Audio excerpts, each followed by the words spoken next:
multi-state survey study. As you can see, we provide CMEs. So if you want to go ahead and text this code to the CME office, you will get credits. Also, please follow us on social media. So let me kick it off by introducing our speakers today. So Dr. Linda Hill is Distinguished Professor and Associate Dean in the Herbert Wertheim School of Public Health at UC San Diego. She directs the Training, Research, and Education for Driving Safety Center, otherwise known as TREDS. Her research focuses on displaced populations, but particularly pertinent to this presentation, transportation safety. She's done work with different agencies and research regarding fatigue, drug use, drunk driving, distraction, and medical conditions. So a really interesting broad range of foci. They've also recently completed two large studies that I collaborated on, one funded by the California Department of Cannabis Control and the other by the AAA Foundation for Traffic Safety. Our other presenter is Sarah Hacker. She's the Research Program Manager and Data Analyst at the School of Public Health here at UC San Diego. She works with Dr. Hill and the TREDS group on a variety of transportation research projects and has been involved in several grants, technical reports, and presentations on impaired driving, including cannabis-impaired driving. So Linda and Sarah, thank you very much for offering to present really interesting data from this multi-state survey. I think we'll learn some interesting things about legal status of states as well as different types of users and how they respond to messaging. I turn it over to, I don't know, Linda, if you're going to kick it off. Yeah, thanks so much, Tom. It's really a pleasure to be here. I've presented before on our work that was funded by the Department of Cannabis Control. So today we're talking about the follow-up work, Countermeasures and Strategies to Address Cannabis-Impaired Driving, which was a multi-state survey study. And in addition to Tom, Sarah, and I, who worked on this project, just want to say that Renee Delacqua, Dan Ageza, Sarah Baird, Jill Rybar and Mira Suhr are also part of our team science. We also had wonderful partners in the AAA Foundation for Traffic Safety who were very involved in our study, as well as our research marketing partners, Quester, who brought a unique type of survey methodology to the project. So why this project? Well, recent studies by our TREDS team and Dr. Marcotte's team at CMCR found that users misjudge the time to safe driving after cannabis use. AAA released this RFA due to concerns that those who were at greatest risk of traffic crashes post-use were not heeding public safety measures and were the hardest to reach. So therefore, the goal of CARS was to determine the factors involved in a motorist deciding to drive after using cannabis and best practices for effectively communicating safe driving practice to those high-risk users. We know from other public health problems that public safety campaigns do work. Tobacco is a really good example where just this one campaign, the CDC campaign tips, is estimated to have helped over 1 million people quit smoking. So we know that these campaigns work, but particularly in the case of cannabis campaigns, there's been very little done in terms of evaluation. So we were hoping to make a difference in this arena. And next slide. And the hope, and next slide again, the hope that was that this project would add direction to cannabis and safe driving campaigns by adding some very specific evaluation, especially in the area of messaging. Next slide. The design of the study was multifold. So we collected 3 types of data. It started with finding subject matter experts really around the country and those agencies who had already engaged in these kinds of campaigns, from AAA to the Canadian Automobile Association, NHTSA, and others. We were able to speak with 19 individuals. Those interviews, as well as AAA and our our partner Quester helped guide the development of an 8-state survey, and we were able to obtain information from 2,000 individuals. This was followed by survey testing of media messaging that we developed, and then finally recommendations. So on the next slide, um, you can see that some of the details about the survey. Both surveys were completely anonymous. Our research marketing partner, Quester, reached out to potential participants and vetted them with the inclusion and exclusion criteria for the study. The objectives of the first survey were to look at attitudes and behaviors around driving after cannabis use, how users assess impairment, how well users understand the state laws around cannabis use and driving, user interaction with police, attitudes and perceptions around cannabis acceptance in the community, their use habits and policies, the use of other substances before driving, and then trying to identify who were the very ultra high risk groups and as opposed to just the medium risk groups. So going on to our findings, we chose 3 types of states. So there were states that were fully legal, that included Oregon and Michigan. Michigan, as you know, has an upper and lower peninsula that are very different one from each other. The upper peninsula is very rural and has sort of a different political view to life than the lower peninsula. Though then we chose states that were legal only for medicinal use. So those states included Florida, Ohio, Oklahoma, and LA. Now, as things would have it, Ohio became legal about halfway through our project, but it still allowed us to collect some very interesting data. And then there were 2 states where cannabis is still fully illegal, South Carolina and Texas. We also chose the states based on whether cannabis use had been decriminalized, the population that states that had enough population that we would be able to achieve our target, and then geographic locations where we wanted some states that were contiguous with states that differed in the types of legality that they had. So we were able to make some estimates about the prevalence of cannabis use in these various states. Um, Actually, still go back one slide.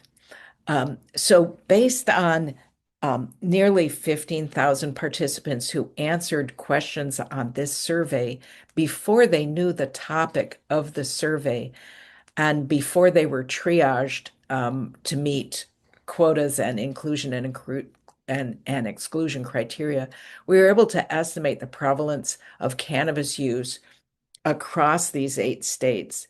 And we defined cannabis use, for what it's worth, as having used in the last 3 months and using at least once a month. As we came to find out, the use was much, much higher than that. Um, but what's interesting is you can see that there's not a lot of variance in the prevalence across states based on the types of legality. So our 2 states that were fully legal have the same cannabis prevalence based on this survey as Texas. Um, these outcomes are quite similar to what we found in the Department of Cannabis Control funded study, where we were able to do the same thing with about 15,000 people who started the survey and answered the initial questions, where we found that California had a prevalence of cannabis use of 37%, matched to the 2020 census and following the same definition of prevalence. So on the next slide, you can see that looking at the use and habits, that medicinal-only states had more frequency of use than the two other types. And legal states were more likely to have users who used only once every 2 to 3 months. Similarly, there was almost no difference in the type of products used across the states, with the exception that users in illegal states reported more beverage use, but this was still a very low percent of the types of products used.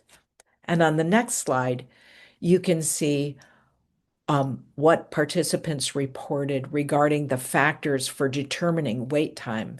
So the figure on the left talks about determining wait time where they're the driver, and the most frequently cited reasons that somebody would wait or what they would take into account was weather, if there were children involved, how far they were going, whether they felt impaired, and whether they were familiar to where they were going. When you looked at what they would look at when in terms of what products they would use, most individuals preferred to use flour before driving, 40%, but 27% said the product didn't matter. And that was significantly more than in the other two types. So the in terms of making a decision on whether they were too impaired to drive, the drivers were looking at whether they felt drowsy, had brain fog, had slow reaction time, or the amount that they'd consumed, or whether they had trouble with balance. When they looked at whether somebody else was too impaired for them to be a passenger in the car, the order was similar, but included a little bit more prevalence on those factors that you could objectively assess. So, slow reaction time and trouble with balance were still there, but also unusual mood and slurred speech were a little bit higher. Then on the next slide, we asked individuals how they would rate their driving after cannabis use, and with some what I think is rather alarming results, because the vast majority of drivers across all types of states had the perception that cannabis did not make their driving worse, and nearly a quarter of those, especially in illegal and medicinal-only states, thought that cannabis made their driving better. And on the next slide, there's another surprising finding, was that participants were not often aware of the legality of cannabis in the state they lived in. So for fully legal states, 93% correctly identified the status, but in medicinal-only states, 38% thought their state was fully legal. And in fully illegal states, 17% thought that they were legal. So when we asked another way, only 28% of fully illegal states knew that their state was fully illegal. So in the next slide, we look at issues around being pulled over. And when I talked previously, I didn't specifically call this out, but it seems that the issue of being caught on the road by police being driving was not much of a factor in influencing driving wait times. When we asked people if they had been pulled over, only 16% said they'd been pulled over for suspected DUI cannabis or cannabis use. And 52% of those were actually evaluated, 97% by the officer who pulled them over, meaning not by a DRE. And 86% of those individuals were released, 8% were issued a citation, and 5% were arrested. So now I'm going to turn this over to Sarah to talk about issues around messaging and how we talk to cannabis using drivers. Thank you, Dr. Hill, for teeing up so nicely our first surveys results. We asked all kinds of questions. We asked a lot of demographic questions, things about household, things about what sorts of law enforcement encounters they'd have, all of their knowledge, a lot of the things that Dr. Hill had explained, but a lot of things that she hadn't, just because there's so much data and we can't fit it all in one nice little slide until we start talking about messaging. And so the purpose of the AAA study was not only to determine what cannabis users are thinking and doing and feeling about their cannabis use as it relates to their driving behavior, but also hopefully identify those who are at highest risk, as well as tailor some interventions to, some messaging interventions to see how we might, promote safe driving and use habits. So we asked this first survey group, again, 2,000 from the 8 states, what type of messaging they had seen before. And not surprisingly, things like, seeing billboards in those illegal states was not nearly as common. If it's not legal there, they're not likely to see that type of messaging being publicly on display. And so that sort of translated into this larger finding about those who are in legal states tend to see more messaging just in general about safe cannabis use and driving than those in illegal states and in medicinal-only states. And so we weren't particularly surprised by that, but it is an important finding because it tells us the degree to which their knowledge, which we saw before as not being great about their legality status, as well as their knowledge about the campaign messaging that they've seen being readily available. We also asked this group, however, if they were to see messaging, thinking about messaging they'd seen about cannabis use and driving, how much of an impact did it have or would it have on your beliefs and attitudes as well as your behavior? And surprisingly, those in those non-legal states, South Carolina and Texas in our group, said that they would feel like it would have an impact on them. And why that is sort of up for debate. But we think sort of the grouping of the fact that their knowledge is low and their exposure to messaging is low, but their willingness to let it impact their behaviors and beliefs is a really interesting place to meet them with the development of these types of messagings. So we also asked what types of messaging that they had seen, what sources they would find trustworthy among those listed here. And the most trustworthy were safe driving advocacy groups, things like, MAD and SAD, those types of groups. Our sponsor AAA sat somewhere in the middle. Law enforcement groups have sort of a polarizing effect on the groups, the different state groups. And then science and doctors are generally trusted, but again, we're only up at about 30 to 40%, and that's not quite as much as we would like to feel. But luckily, things like social media and influencers and celebrities are kind of at the bottom. And so this gives us a good idea about where this type of messaging should come from. I'm going to switch over briefly to talk about what types of drivers we're looking at. And this is sort of a sobering slide. What it does show us is that 85% of users use cannabis and drive same day. And a lot of them, quite a few of them, as you can see sort of in these lower points down here, are driving within an hour of use. Up to 60% of them within an hour of use in fully illegal states.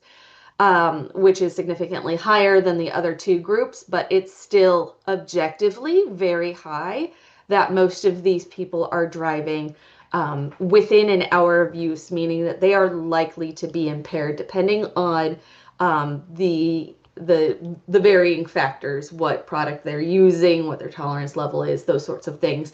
What we did ask is use of any product within an hour is what is being shown here. And then between 1 and 3 hours, more than 3 hours, but same day. And then in the fully legal states, we can't call it no risk, right? But the very low risk people are never drive same day as use. That group is higher in the fully legal states.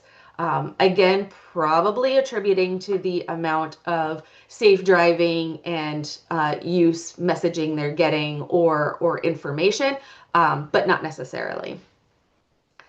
Here's sort of another way to look at the percentage of drivers who are ultra high risk in our study. So of the 2,000 drivers, it's actually 2023, I believe, is their sample. Just about half, a little bit more, are driving within an hour of use, which is alarming. And so we sort of set about getting an understanding, and we want to be really careful, of course, about looking at the demographics and turning it the other way around and saying these are the type of people that are likely to be ultra high risk users, but this is what we found based on the sample that we had.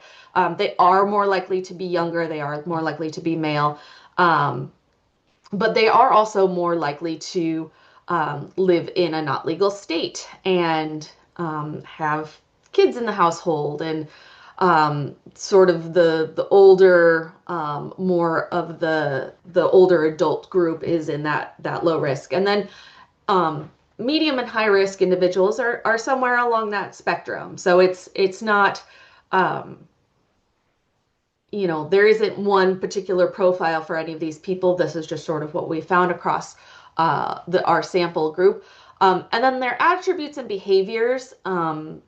In the ultra high risk group, these people tend to be more experienced, long time frequent users, whereas the low risk group tends to be less frequent, more recreational. They use it to treat sleep often, which is something that we found does happen in older adults a lot, is that they're using their cannabis to treat sleep. And their community has sort of less acceptance, and they're also less likely to drive every day. So not surprisingly, the people who are ultra high risk users are also the most frequent, showing here that they use multiple times a day. And that is also indicated up here, whereas the low risk group uses less frequently. We're going to look at this same graph that Dr. Hill showed, but instead of looking at it by the states, we're looking at it by the high risk group. And the high risk group does tend to feel like they definitely drive better more often than the medium and regular high risk groups. So there's something to be said for that. They feel themselves somewhat invincible to the effects, especially when they're driving within 1 hour, as opposed to those who are down here who feel like they are driving worse. And then as far as attitudes and beliefs, we ask them again what their attitudes and messaging based on the messaging that they might have seen previously is. And so we can see that the ultra high users, this dark red right here, are experiencing sort of less of an impact or even no impact at all. But so are the low risk users, which means likely they are already engaging in safe behaviors. Therefore, the messaging is not having much of an impact on them, because if they're already doing the safe thing and the messaging is telling them to be safe, it's not really a change in behavior. But we're also seeing a bit of stubbornness when it comes to those ultra high risk users in evaluating what their potential level of impairment is before they drive, based on the messaging that they see. And then we asked across these groups, again, what they feel like their trusted sources are, and the ultra high risk group is a lot less trusting of just about anybody compared to some of the other groups, and that was not particularly surprising. So some key takeaways is that from this first study was that half of our cannabis users who drive are doing so within an hour. And that represents about 14% of the overall population of the states tested. And that's a little concerning, right? 14% of people who use cannabis and drive are doing so within an hour of their use. And education around impairment tends to be less available in those illegal states.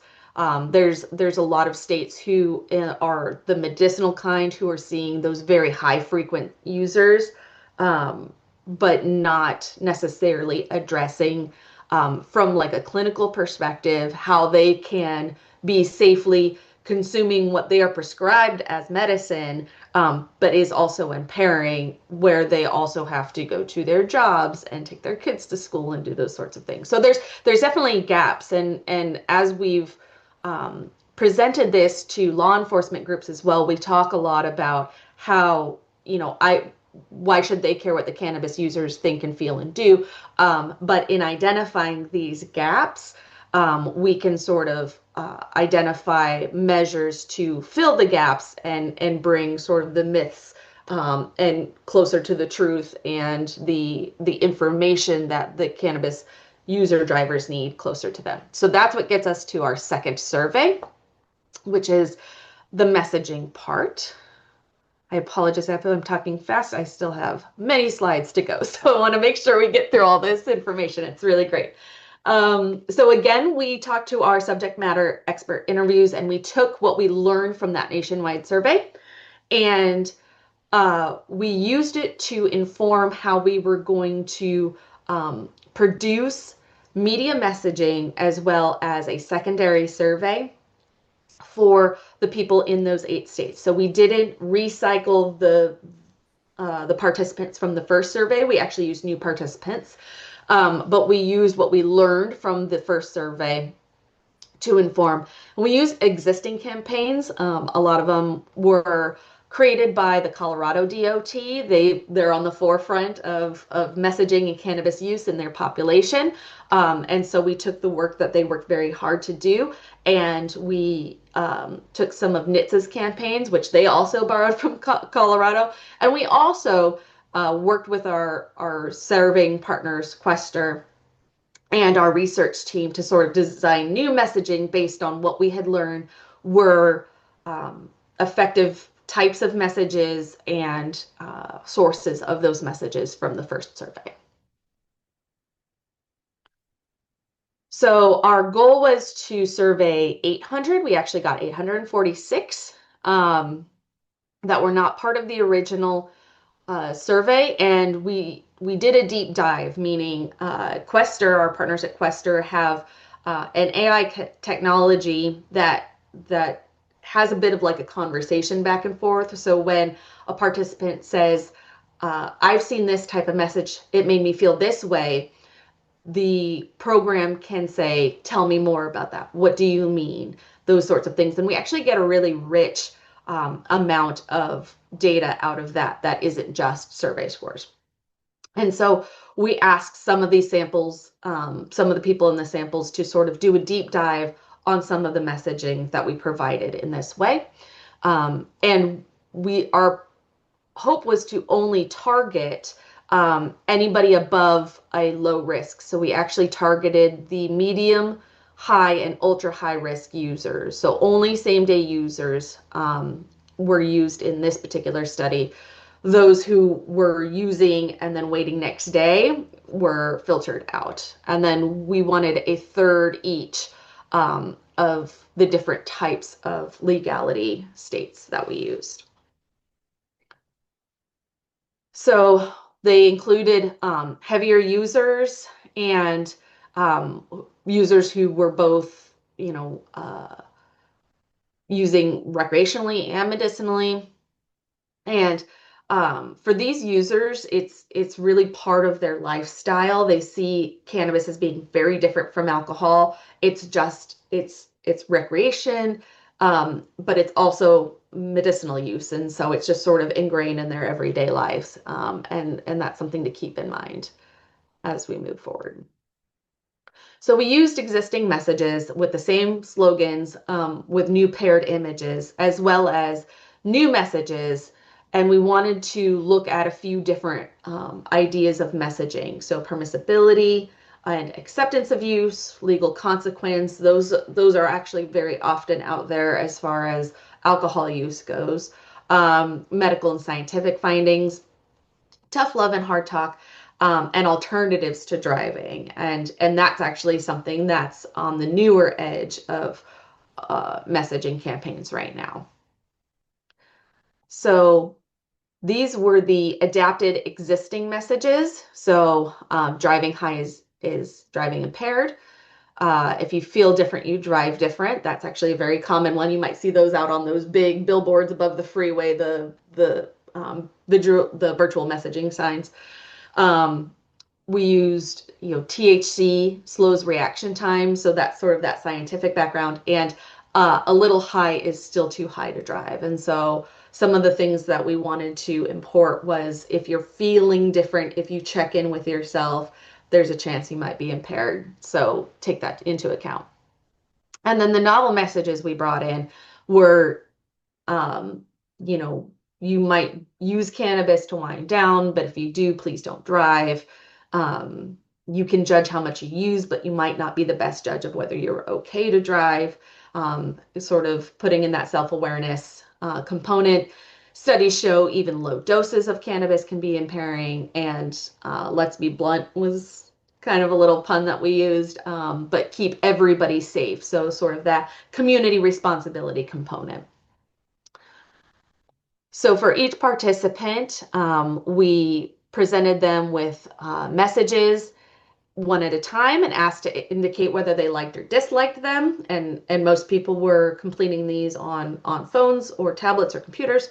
And then if multiple messages were shown in pairs, we asked which one do they like better. And so we tried to make it as simple as possible so that we wouldn't ask them 1,000 questions about these 8 different messages and carry on and on. So for the messages, the reactions that we got were varied. We asked about appeal, attention getting, relevance, believability, and image reinforcement. And we also asked about offensiveness. So we're looking for high scores everywhere except for offensiveness. We would like to be low. And 3 messages sort of stood out as being higher marks among all of our participants. And, that's sort of over a group of findings. They tended to be more believable, for example, or relevant among the group. So these are the 3 that we found tended to be a little bit more likable among our group, which is driving high, driving impaired, find a safe ride home. So again, we're talking about that alternatives to driving yourself, alternative transportation. The THC slows reaction time, really gives people a sense of the product of the impairment and how it might affect your driving. And then if you feel different, you drive different. Again, sort of that inward looking, how are you feeling? But also with the message tied to it, we found, and we'll talk about this in a little bit, but the message reinforcement was also a huge value add to the message itself. We found that the law enforcement messages, photos tended to be a little bit stronger. So when we look at this among our high risk, ultra high risk drivers, again, we're not seeing a lot of appealing to the ultra high risk group compared to the other groups. So it's not that it doesn't appeal, it appeals to just under 50% of them. But compared to the other groups, they find messages in general less appealing. They do, however, find them more offensive. And again, this might be due just to the general attitude of people who don't think that cannabis use and driving impaired is either something that happens to them or is a particular problem, maybe in general or compared to alcohol use. So we did ask also how these messages might impact behavior as far as increasing wait times, taking alternative transportation, staying where you are, or reducing cannabis use. We didn't expect to see a lot of reduction in cannabis use necessarily, but we were encouraged to find that a lot of people would take into account the increase in wait time as well as taking alternative transportation and staying put as alternatives to using and driving within a short amount of time. Again, we asked about the trustworthiness. So again, this is different than the first survey. This is the second group where we've actually shown them the messages and then said, if you were to get a message from any of these groups, how trustworthy would it be? And we took those who would find it trustworthy and gave it a positive score, and those who find it not trustworthy, a negative score, and sort of added that together and found a net trust score. And so the sort of gray bars find that those particular groups are sort of in a neutral range. Some people trust them, some people don't. They don't really feel very strongly one way or the other. So the most trustworthy groups are still healthcare providers, but we also included cannabis brands, industry groups, dispensaries, and then science groups are still up here in this trustworthy group. Law enforcement, influencers, and celebrities are still at the bottom.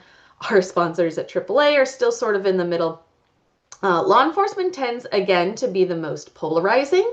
So people either find them quite trustworthy or quite untrustworthy, but those tend to cancel each other out and make for a bit of a neutral factor all across the board.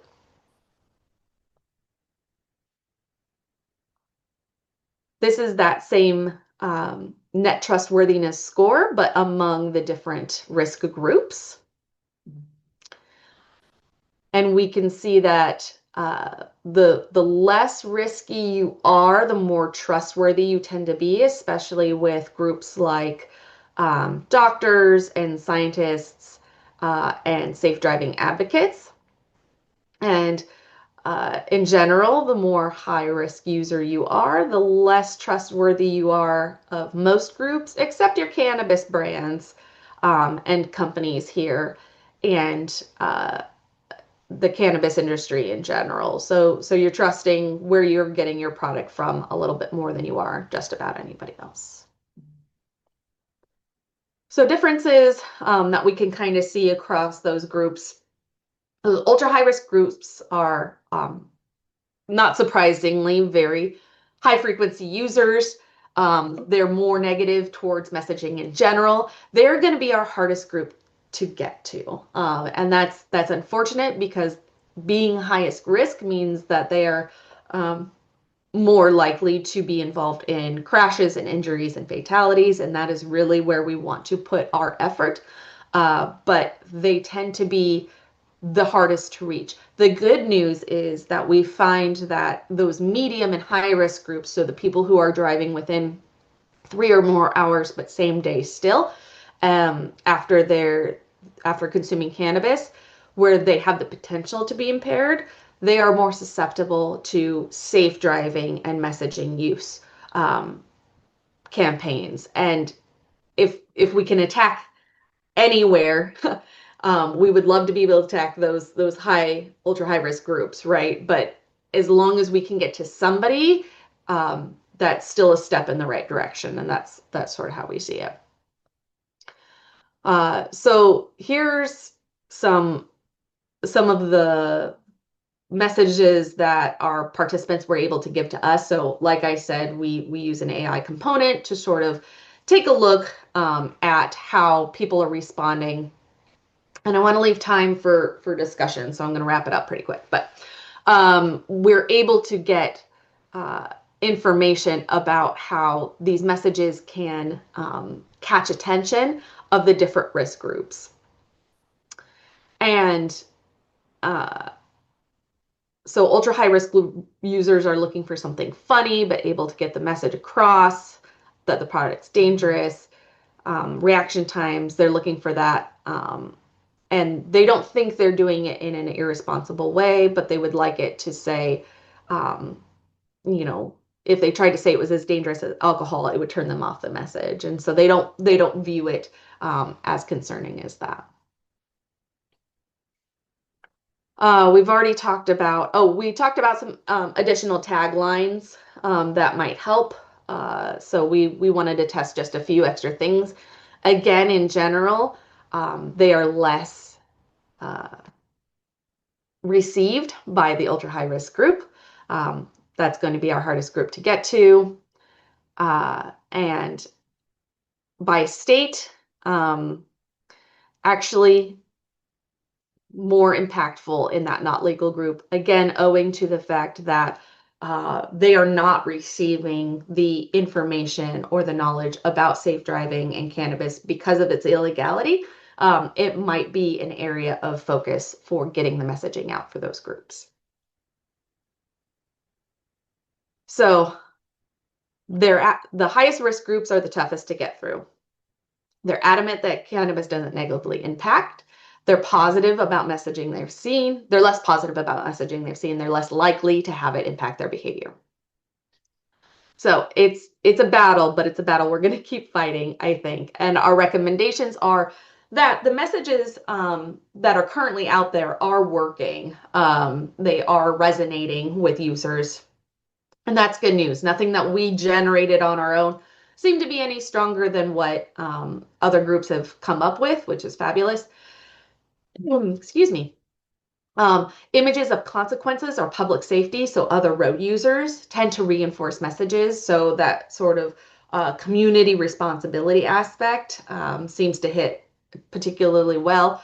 And then there's just a need for knowledge and education about cannabis and driving laws, as we're seeing in those illegal states. They don't know much about where they're living and the illegality and what they're allowed to have in their cars and who's allowed to participate and where they can get it from, as well as knowing exactly what impairment is and what it means.